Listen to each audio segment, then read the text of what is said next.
여러분, 목숨을 내놓고 예수 그리스도를 믿어야 합니다. 경제적 상황, 그거 여러분 포기해야지만 예수님을 믿어야 하는 거예요. 그렇지만 이들을 향하여 부활하신 예수님께서 뭐라고 얘기하시냐면요, 죽도록 충성하라는 거예요.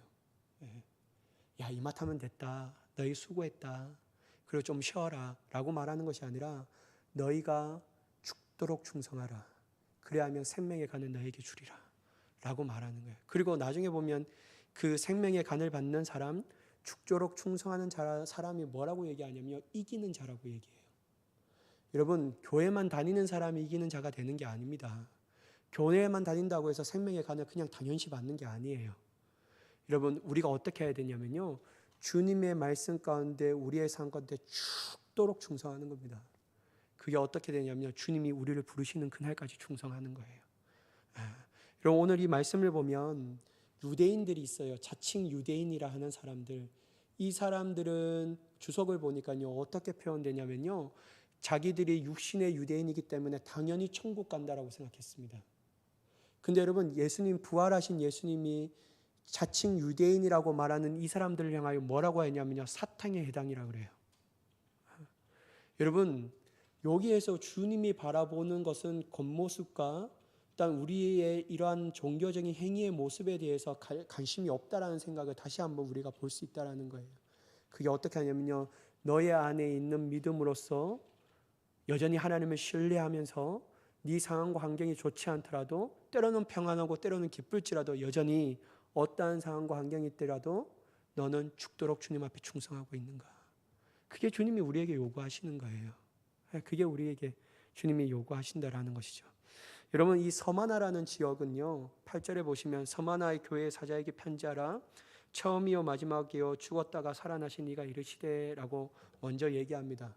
우리가 앞에서는 에베소 교회를 배웠고, 또 두 번째 시간은 이 서머나 교회에서 배우는데요, 특별히 이 서머나는 에베소로부터 북쪽에 약 80km 지점에 떨어져 있는 도시였습니다. 당시에 약 인구가 얼마 정도 되냐면 20만에서 30만 정도 되는 도시였고요, 소아시아에서 가장 아름다운 항구를 가지고 있는 도시였다고 합니다. 특히 여러분, 이 서머나드 지역은요, 의학과 과학이 발달한 도시였다고 얘기해요. 한마디로 말하면 풍요로운 도시였다고 얘기하는 것이죠. 또한 여러분, 종교적으로는 어떤 것이 특별히 일어났냐면요, 이교의 문화와 종교의 집밭으로서 황제 숭배 사상이 가득한 도시였습니다. 따라서 소머나는 소아시아의 도시들의 가운데 지리적으로나 정치, 경제, 문화적으로 우위의 위치를 차지하고 있으나 그것으로 인해서요, 복음이 딱 들어가면 순수하게 받아들이지 못하는 거예요. 어떻게 하냐면요, 황제 숭배하는 성행하는 이 사상과 혼합해 버리는 거예요. 그게 뭐냐면 오늘날로 말하면 세속주의와 그리스도의 복음을 막 혼합해 갖고요, 진리가 진리를 아닌 것처럼 만들어 버린다라는 거예요. 그러니까 여러분, 서머나 지역은 아름다운 항구 도시였고 과학과 의학이 발달된 도시였고 모든 이게 중심적인 이 위치에 자리하는 풍요로운 도시였음에도 불구하고 종교적으로는 아주 타락한 도시였다라는 거예요. 왜냐하면 이 황제 숭배 사상 때문에. 그래서 여러분, 이 서머나에 있는 이 역사를 좀 보면요, 사도 요한의 제자이며 서머나 교회 초대 감독이었던, 우리가 잘 알던 이 폴리캅이라는 감독이 있었습니다. 초대 감독이었는데 이 사람이요, 이곳에서 순교하였습니다. 서머나 지역에서. 아주 박해가 심했던 도시였다라는 거예요. 이러한 대단한 역사를 가지고 있는 서머나 교회에 주님께서 사자에게 편지하라고 합니다. 주님께서 사자에게 편지하라고 해요. 특별히 서머나 교회의 사자에게 말씀하시는 예수님에 대해서 8절과 같이 다음과 같이 말하는데요, 뭐냐면 처음이요 마지막이요 죽었다가 살아나신 이가 이르시되라고 말합니다. 처음이요 마지막이요 죽었다가 살아나신 이가 이르시되라고 말하는 거예요. 여러분, 이 표현은 요한계시록 1장 17절과 18절에서 사용된 표현입니다. 이러한 표현을 의도적으로 주님께서 사도 요한에게 말한 이유가 무엇일까요? 그건 뭐냐면요, 우주를 창조하시고 역사의 전체를 지배하시며 태초에도 계셨으며 역사의 종말에도 계신 예수 그리스도께서 온전한 주권을 가지고 계시다라는 거예요. 사람들이 세상을 바뀌는 것이 아닙니다. 사람들이 시대와 문화를 바꾸는 것이 아니에요. 그 모든 것을 인도하시는 오직 참된 주권은 누구한테 있냐면요, 예수님께 있다라는 거예요. 예수님이 허락하지 않으면 아무것도 할 수 없다라는 겁니다. 그 모든 주권이 주님 앞에 있고 아무리 인간이 잘났어도 그 주님의 주권하에 순복할 수밖에 없는 것이 바로 주님께서 처음이요 마지막이라 라고 말하는 자신에 대해서 계시했던 그 말씀의 강조점이라는 것이죠. 여러분, 또한 특별히 이 죽었다가 살아나시니, 즉 죽으셨다가 부활하신 예수님에 대하여 말합니다. 특별히 부활을 언급한 것은요, 바로 투옥과 사형의 핍박 가운데 있는 서머나 교회 교인들에게 소망을 주시기 위함이죠. 비록 힘 있는 자에 의해서 고난과 심지어 죽음을 당할지라도 죽었다가 부활하신 예수님처럼 그 고난과 사망이 끝이 아니라 부활의 영원한 생명을 가진다는 것으로서 서머나 교회의 성도들을 친히 주님께서 위로하시는 겁니다. 여러분, 모든 주권이 주님 앞에 있고 부활하시고 영원한 생명을 가진 주님께서 서머나교회 가운데 나아가신 이유가 뭐냐면 서머나교회 성도들이 극심한 환난과 고통을 당하고 있다는 거예요. 그것도 자기로 인해서 되는 것이 아니라 예수 그리스도를 믿는 이 믿음으로 인해서 심한 고통과 환난을 당하고 있다는 거예요. 그래서 주님이 특별히 처음이요 마지막이요 라고 말하고 단 죽었다가 다시 살아나시니라 라고 말하는 것을 우리가 주목하며 바라봐야 될 줄 믿습니다. 사랑하는 여러분, 처음의 시작이 주님으로부터 시작된 것이 확실하다면요, 역사의 끝 또한 주님의 손에 달려있음을 우리는 의심하지 말아야 될 줄 믿습니다. 역사의 주관자가 예수님이시라면요, 특별히 죽기까지 사랑하셔서 우리를 위하여 십자가에 달리신 그분이 선하신 예수님이라면요, 우리는 그 예수님을 철저하게 의지해야 합니다. 왜냐하면 내 뜻대로 되는 게 아무것도 없어요. 오직 주권자 되신 예수님 안에 우리가 그 시간 안에 그 지배 안에 그의 섭리 안에서 우리가 그냥 살아가는 거예요. 그런데 여러분, 우리가 왜 그렇게 하나님 앞에 우리의 목을 꼿꼿이 세우며 살아가야 합니까? 내가 이제까지 내 인생을 내가 내 힘으로 살아왔던 것처럼 왜 우리의 삶이 주님 앞에 그렇게 교만해질 수밖에 없냐라는 거예요. 왜냐하면 처음이요 마지막이요 죽었다가 살아나신 이 부활의 예수님과 주권을, 온전한 주권을 가지시고 통치하신 주님에 대하여 무지하게 있기 때문입니다. 그래서 여러분, 내가 열심히 해서 내가 다 잘 본 거라고 생각하는 거예요. 아니에요, 여러분. 주님이 허락하지 않으면요 아무것도 할 수 없는 거예요. 그래서 여러분, 서머나교회 성도들에게 특별히 주님께서 이러한 말씀을 통하여 그들을 위로하시는 겁니다. 서머나교회에게 그들에게 위로하시는 거예요. 여러분, 저는 이게 잘 몰랐는데요, 이 소아시아 7교회에서 칭찬받는 교회가 딱 2개 교회가 있다고 합니다. 서머나교회와 또 다른 교회예요. 여러분, 오늘 말씀을 보면 서머나교회는요 가장 힘듦과 어려운 상황 가운데서도 어떻게 하든지 이 믿음을 잃지 않으려고 어떻게 하든지 주님 곁에 붙어 있으려고 힘을 썼던 사람들이었다라는 거예요. 그러니까 여러분, 주님이 오셔서 처음이요 마지막이요 죽었다가 살아나신 이가 말씀하시되 라고 말하는 거예요. 여러분, 인간의 위로는 한계가 있습니다. 근데 여러분, 주님께서 우리가 고통당한 가운데 있을 때 주님이 딱 찾아와서 얘기하는 거예요. 내가 처음이자 마지막이야. 그리고 내가 죽었다가 살아났니야. 여러분, 이 말만 들어도요 우리는 위로가 되는 거예요. 왜냐하면 여러분, 주님께서 모든 일을 행하신 시작이라면 주님께서 그것을 끝마쳐야 되는구나. 그게 주님의 섭리고 주님의 뜻이구나. 근데 여러분, 우리가 뭘 그렇게 발버둥 치며 살아가야 합니까?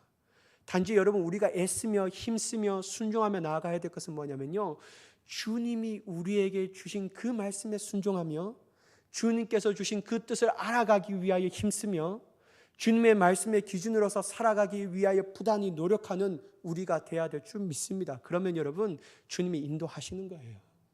그러면 주님이 마지막 날에 완성하시는 겁니다. 인간이 하는 게 아무것도 없어요. 여러분, 죽음조차 이기신 부활하신 예수님이 우리의 그리스도가 되시고 우리의 주님이신다면요, 우리는 죽음조차도 무서워하지 않습니다. 뭐가 무섭습니까, 여러분? 주님이 죽었다가 살아나셨던 분인데, 여러분, 죽었다가 살아나셨다라는 거예요. 오직 영원한 생명으로 우리를 부활시키실 주님만을 바라보게 된다라는 거예요. 그러니까 여러분, 서머나 교회 성도들이 얼마나 위로를 받겠습니까?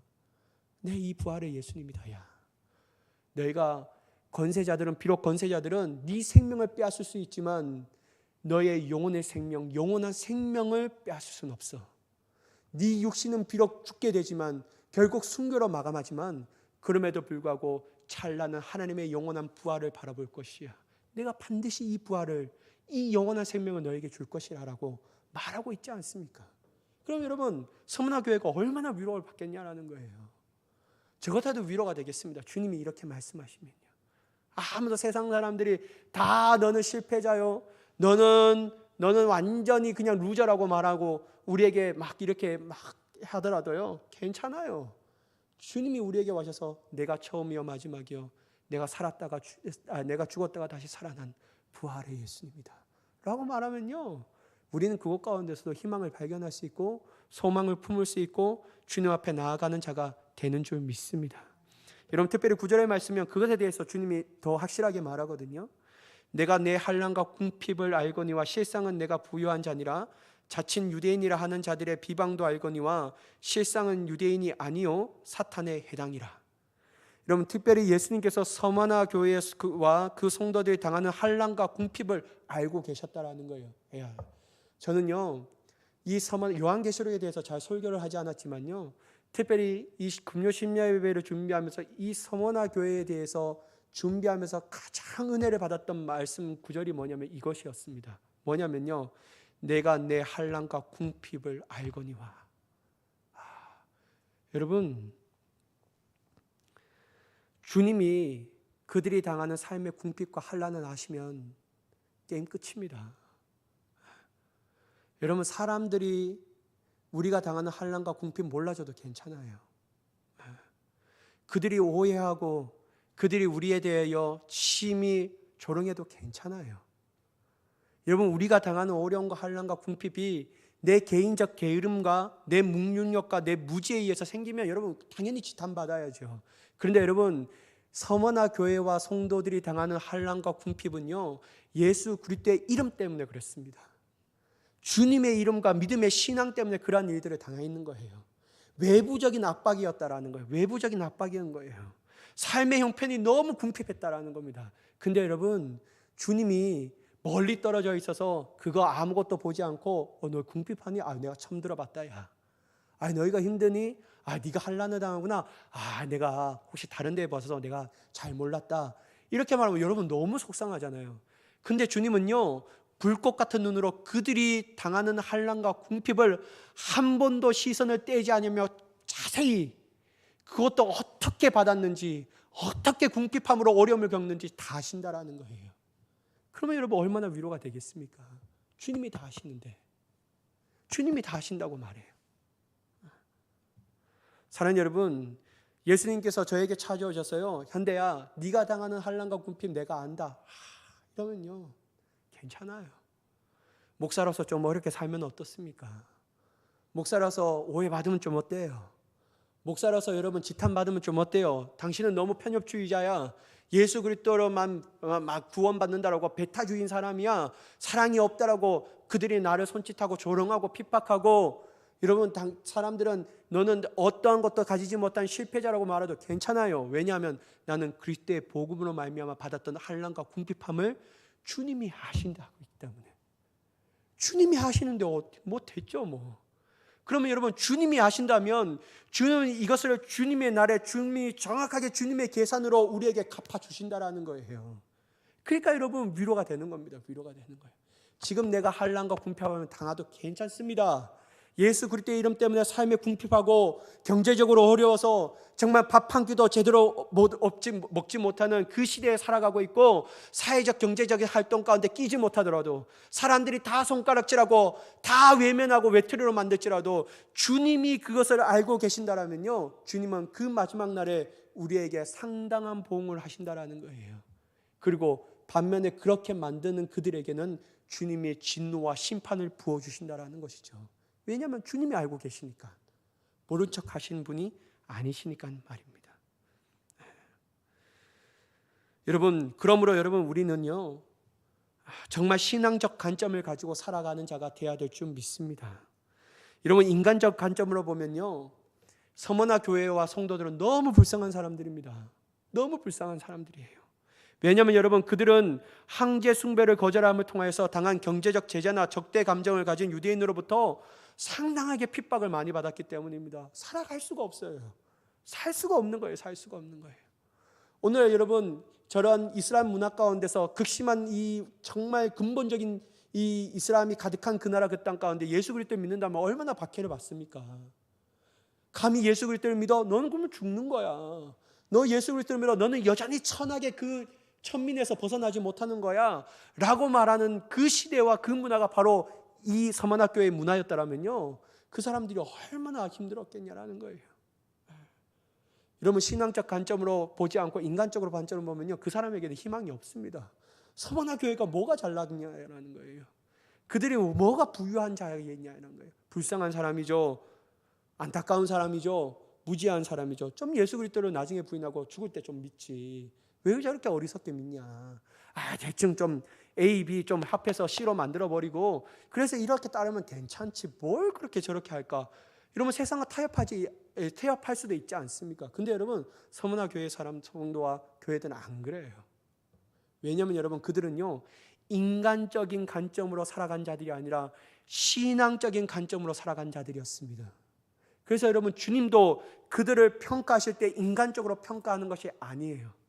뭐라고 얘기하시면요 9절에 내가 내 환난과 궁핍을 알거니와 뭐라고 얘기하죠? 실상은 내가 부요한 자니라. 주님이 뭐라고 얘기하냐면요 인간적으로 볼 때 서머나 교인들은 너무 지질이 궁핍한 사람들이었습니다.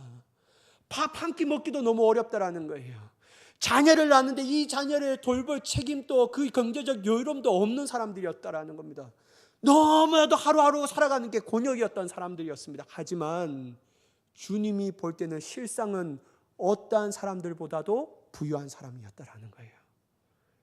여러분 이게 주님이 우리를 보시는 관점입니다. 여러분 주님의 평가는요 우리가 하는 평가와 전혀 다르다라는 거예요. 사랑하는 여러분, 그런데 안타까운 게 뭐냐면요 라오디아 교회는요 너희가 현재는 부유하지만 실상은 가난한 사람이라고 얘기해요. 근데 여러분 서문화 교회는 진짜 눈으로 볼 때는 궁핍한 사람이었지만요 주님이 보시기에는 너무나도 부유한 사람이었습니다. 왜 그렇습니까 여러분? 왜 그렇습니까? 주님은 자신을 향한 믿음과 열정을 버리지 아니하고 늘 주님의 가운데 어떻게든지 살아가려고 하는 그들의 마음 가운데 영적인 내적인 것들을 보고 계시다라는 거예요. 사랑하는 여러분, 우리의 삶 가운데도요 늘 주님의 관점으로 모든 것을 바라볼 수 있는 자가 되어야 될 줄 믿습니다. 우리는 누구의 시선을 의식하며 이 세상에 살아가야 합니까 여러분? 세상 사람들의 시선과 그들이 우리를 향하여 내리는 정의에 따라 우리의 마음이 확 바뀌어야 합니까?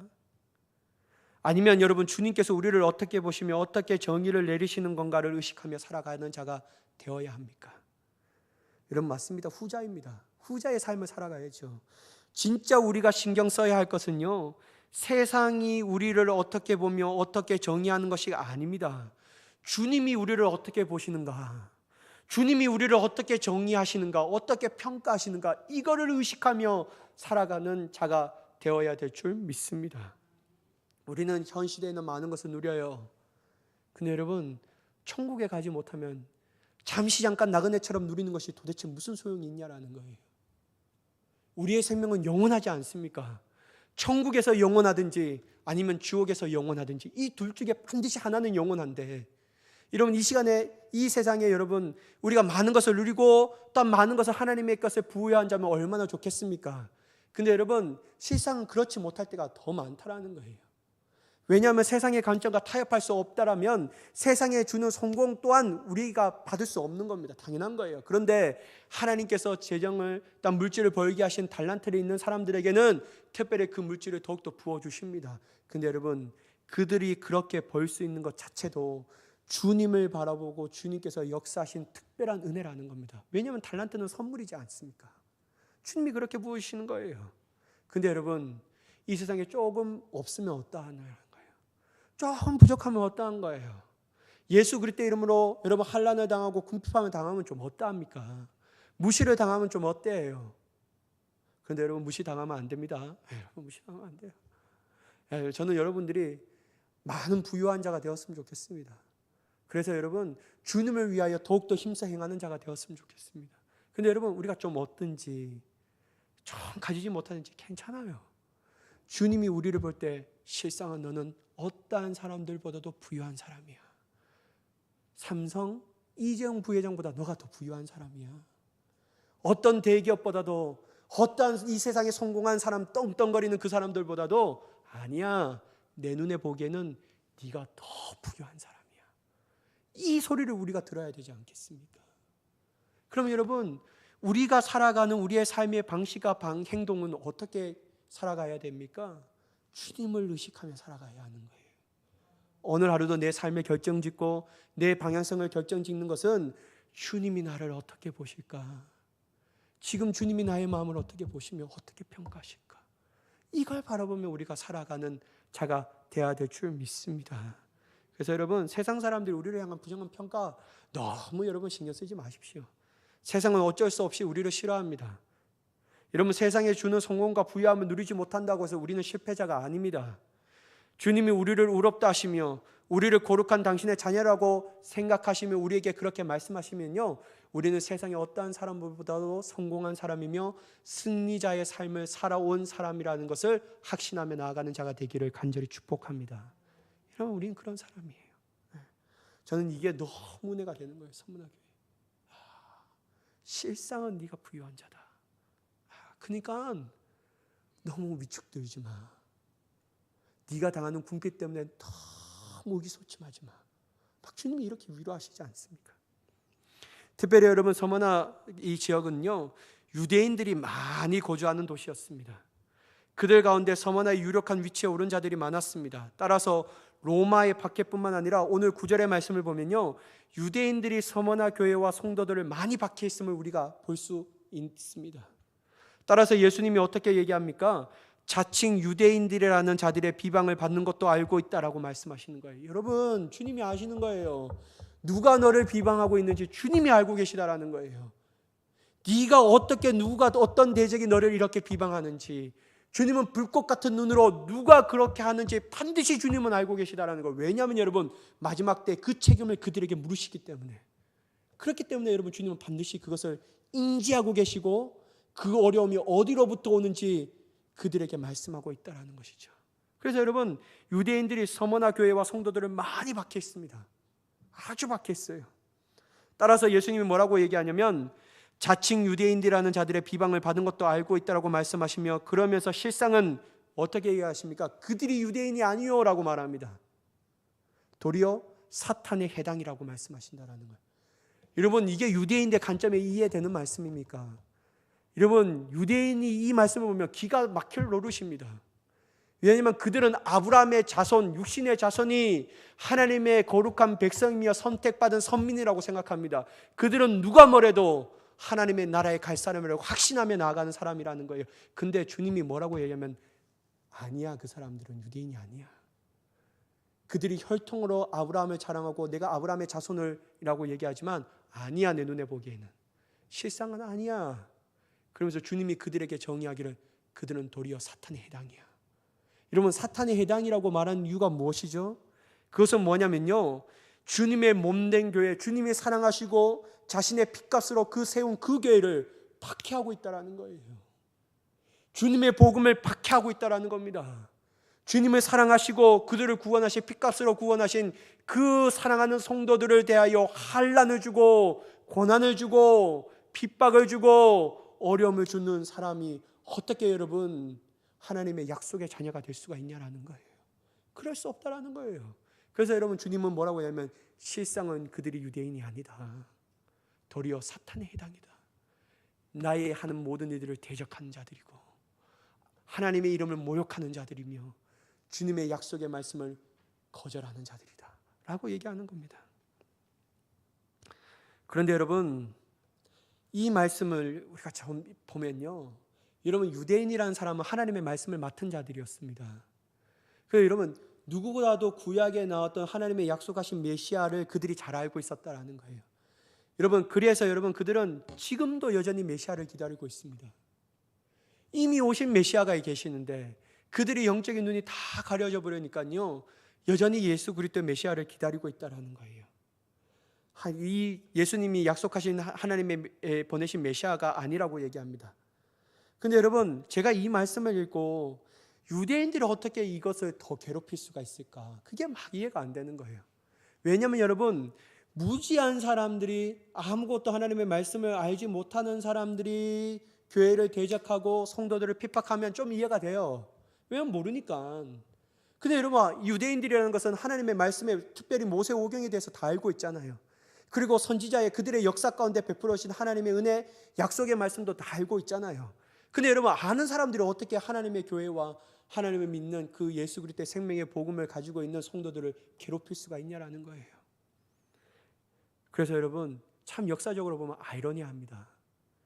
그런데 여러분, 우리가 살아가고 있는 이 현실의 삶 가운데서도 이러한 현상이 똑같이 일어납니다. 여러분, 한번 좀 생각해 보십시오. 여러분, 우리의 삶 가운데 문제를 일으키는 사람들을 한번 잘 보세요. 그 사람들이요, 완전히 무지한 사람들이 문제를 일으킵니까? 아닙니다.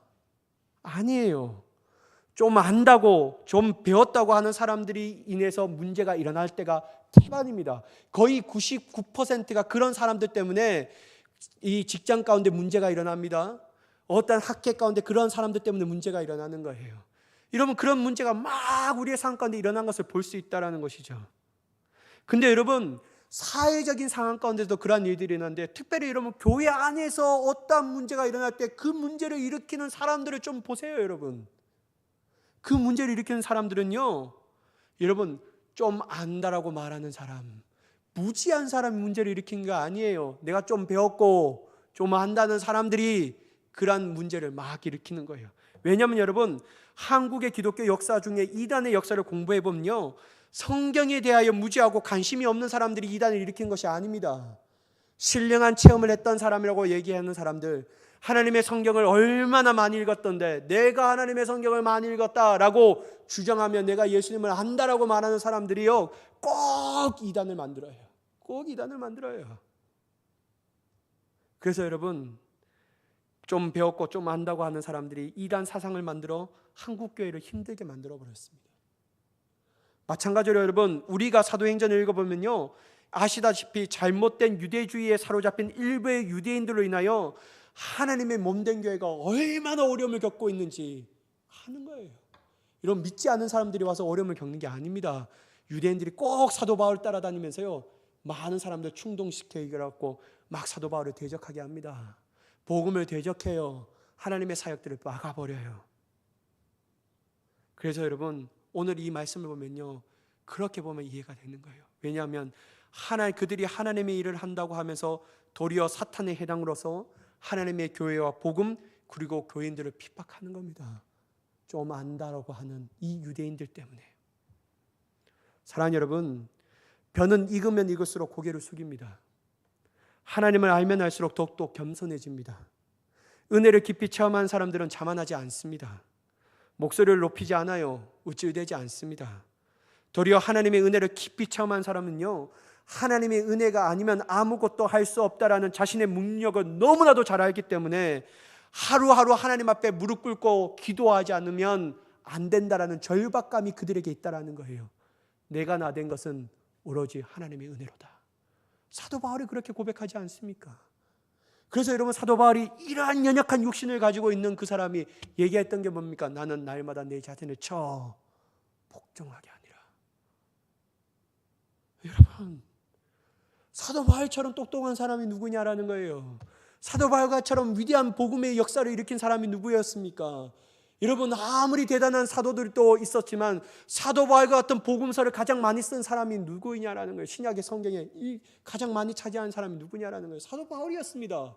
똑똑했어요. 가말리엘 문화 가운데 배웠던 사람입니다. 그런데 여러분, 그가 하나님이 깊이 체험하면 체험할수록 더욱더 행해지는 것이 뭐냐면요, 겸손입니다. 무지하다라는 거예요. 자기는 내가 아무것도 아니로되 오직 주님만이 완전하신 분이시다. 그러니까 여러분, 사도 바울이 가는 곳곳마다 문제가 일어나는 것이 아니라 생명의 사역의 역사가 일어날 수밖에 없는 줄 믿습니다.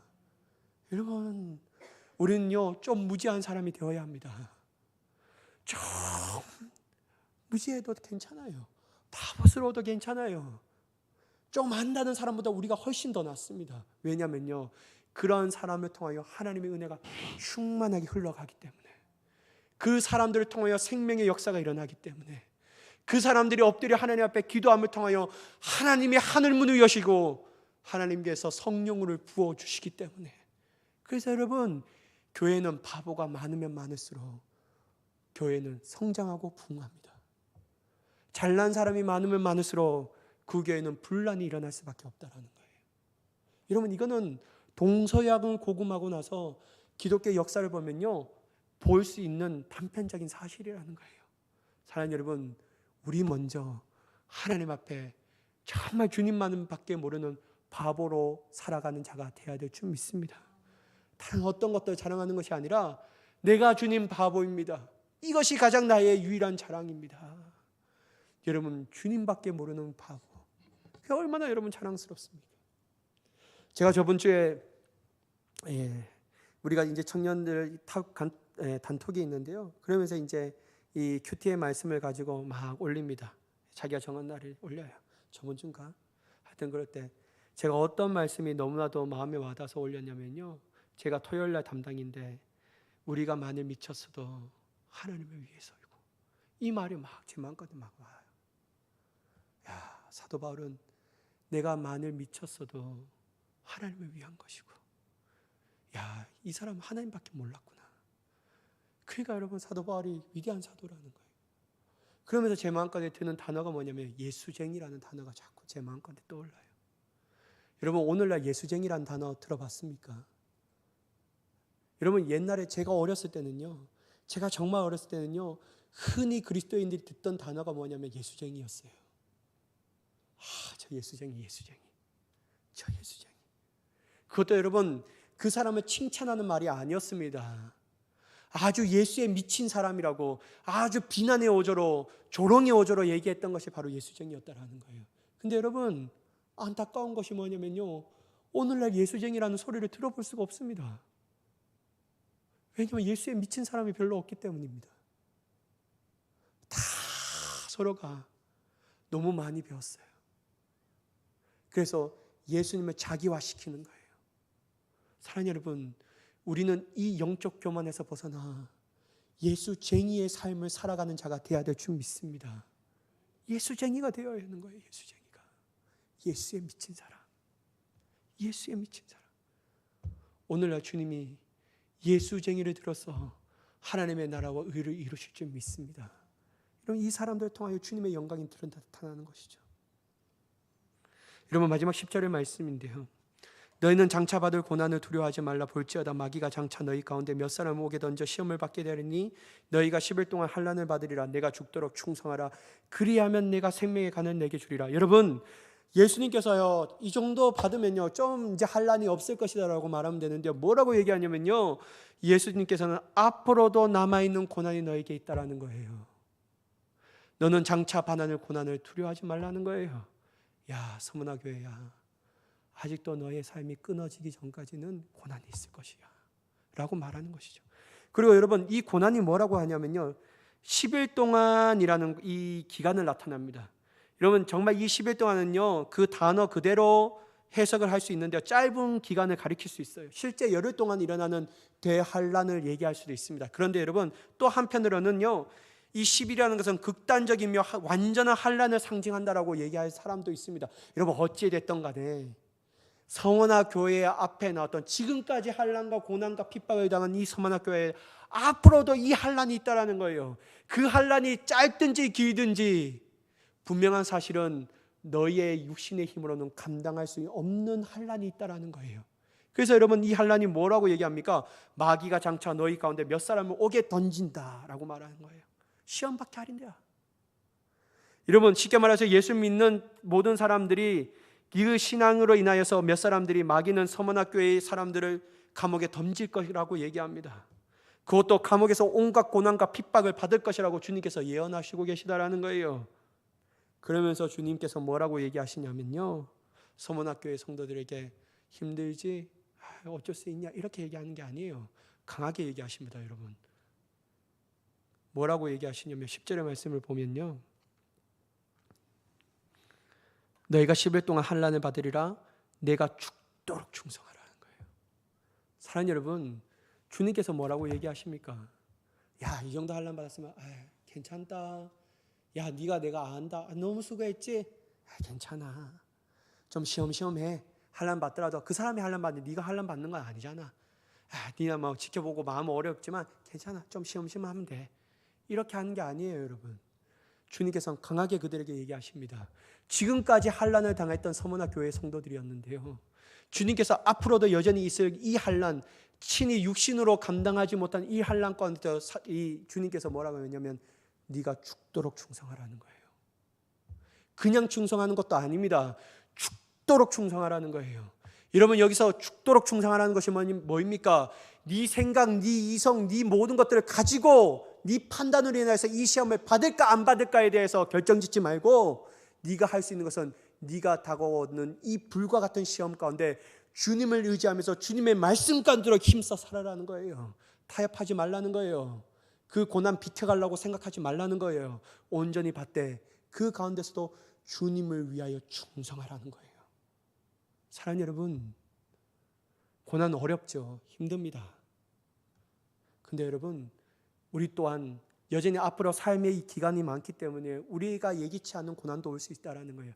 그럼에도 불구하고 우리가 해야 될 것은 뭐냐면, 고난 앞에서 무기력하게 드러나는 인생이 아니라 그 가운데서 인간적 위로로서 그 사람을 위로하는 것도 아니고요, 주님처럼 위로할 수 있는 자가 되어야 됩니다. 내가 죽도록 충성하라. 왜 죽도록 충성해야 합니까? 주님이 그리하면 생명의 간을 받으리라. 생명의 간을 받겠다라는 거예요. 생명의 간을 받겠다. 야, 네가 예전에 이마탄 믿음을 가졌으니까 그 공로로 내가 상을 줄게, 이런 얘기하는 거 아니에요. 주님이 현 시점과 미래의 시점으로 바라보면서 얘기한다라고 우리는 분명히 알아야 합니다. 네가 예전에 모든 것을 잘했으니까 앞으로 좀 어떻게 살아야지 괜찮아. 좀 못나게 살면 좀 어때? 괜찮아. 이렇게 얘기하시는 게 아니야. 타협하라고 얘기하지 않아요. 예전에 어려움 겪었으니까 이제는 좀 더 타협하고 좀 즐기고 그렇게 살아라고 말하는 게 아니에요. 그러면 그럴수록 죽도록 충성하라는 거예요. 왜냐하면 생명의 면류관이 너에게 앞에 있기 때문에. 그래서 여러분, 이걸 11절에는 뭐라고 얘기하냐면요, 기 있는 자는 성령이 교회들에게 하시는 말씀을 드렸죠. 뭐라고요? 이기는 자는 이라고 말하는 겁니다. 사랑하는 여러분, 우리 앞에 다가오는 환난과 고난과 시험이라는 것을 우리가 반드시 이겨야 할 이유가 뭐냐면요, 왜냐하면 생명의 간을 우리가 받을 수 있기 때문입니다. 여러분, 우리가 이길 수 있는 유일한 비결은 뭐냐면요, 인간적인 생각, 자신의 연민에 빠지지 않고 세상에 적당히 타협하며 나아가는 것이 아니라 주님이 말씀하신 대로 충성을 다하여 나아가는 겁니다. 내 힘을 다해서 말입니다. 죽도록 충성하는 거예요. 죽도록 충성하는 거예요. 100% 정신전력을 쏟아서 충성하는 겁니다. 이게 바로 이기는 자라는 겁니다. 이기는 자라는 거예요. 그때 여러분, 둘째 사망이 그를 주관하지 못하게 된다는 거예요. 이게 뭡니까? 생명의 간을 받고 영원한 하나님의 나라에서 살 것이라고 분명하게 말씀하는 것입니다. 사랑하는 여러분, 우리는 결단해야 합니다. 주님이 우리를 부르시는 그날까지 어떻게 살아야 할지. 대충 살아가는 인생이 되는 것이 아니라 라오디아 교회처럼 네가 실상은 많이 가졌지? 근데 내가 볼 때는 부족한 사람이야, 가난한 사람이야, 이렇게 인정을 받을 사람일 건가? 아니면 네가 환난과 고난과 핍박을 당하는데 그건 네 죄 때문에 받는 것이 아니라 네가 예수 그리스도의 이름으로 받지만 그럼에도 불구하고 너는 실상은 궁핍하지만 아니야, 내가 볼 때는 부유한 사람이야. 그래서 너는 죽도록 충성해. 그러면 내가 내게 준비하는 생명의 간을 주어서 이기는 자로 세워줄 것이고 영원한 하나님의 나라에서 나와 같이 영원토록 살 것이다. 여러분, 우리는 이렇게 여김을 받고 축복을 받는 자가 되어야 될 줄 믿습니다.